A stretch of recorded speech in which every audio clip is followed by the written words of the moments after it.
మంత్రి కొల్లు రవీంద్ర మాట్లాడుతున్నారు. ఇప్పుడు లైవ్ చూద్దాం.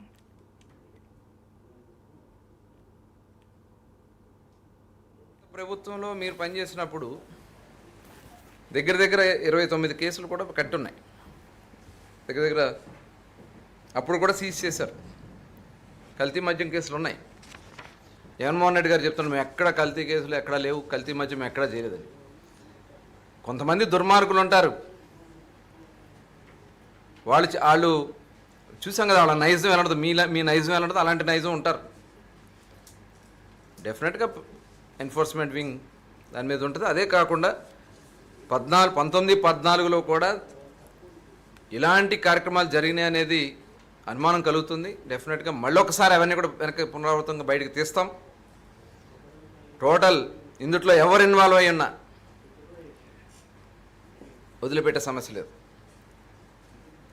1924లో కూడా ఇప్పుడు ఉన్నటువంటి విధానాలు చూస్తూ ఉంటే, ఎందుకంటే వీళ్ళందరూ కూడా వాళ్ళ నుంచి వచ్చిన వాళ్ళే. సోకాల్ జయచంద్రారెడ్డి, జనార్దన్ రావు, ఇక్కడ ఉన్నటువంటి కొంతమందిని చూస్తూ ఉంటే వీళ్ళందరూ కూడా అక్కడ ఉన్నటువంటి ఆ అడ్డా కూడా, ఇప్పుడు వాళ్ళు ఎన్నుకున్న అడ్డా కూడా చూస్తే ఇవన్నీ చాలా అనుమానాలు వస్తున్నాయి. డెఫినెట్గా దీని మీద డీటెయిల్గా మేము కిందకి వెళ్తాం, డీటెయిల్గా ఎంక్వైరీ చేస్తాం. 1924లో జరిగినటువంటి విషయాలు కూడా వెలికితీస్తాం. దీన్ని వదిలిపెట్టే సమస్య లేదు. మేము ఫీల్డ్లోకి వెళ్తాం, డిపార్ట్మెంట్ని చాలా అప్రమత్తం చేస్తాం. ఎవరు ఇన్వాల్వ్ అయినా, ఒక వాంటెడ్గా దీన్ని స్ప్రెడ్ చేయాలని ప్రయత్నం చేసినా, అధికారులు కానీ లేదంటే రాజకీయాల కోసం చేసినా సరే ఎవరిని కూడా ఉపేక్షించేది లేదని ఈ సందర్భంగా తెలియజేస్తాం.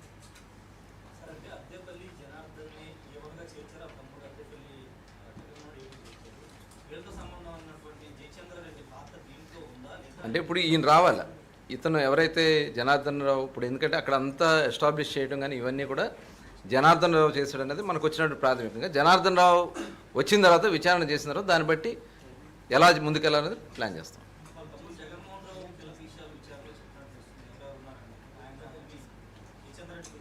వస్తాయి ఇన్వెస్టిగేషన్లో అన్నీ భాగం. అన్నీ ఇప్పుడు వరకు ఉన్నటువంటి సమాచారం మీకు ఇస్తున్నాం, ఇంకా లోతుగా వెళ్తున్నాం. దీంట్లో ఇంకెవరన్నా ఉన్నారనేది కూడా చూస్తాం. డెఫినెట్గా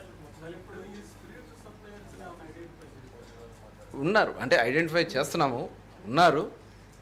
ఇతను ఎవరైతే జనార్దన్ రెడ్డి కూడా వచ్చిన తర్వాత డీటెయిల్స్ అన్నీ కూడా బయటకు వస్తాయి.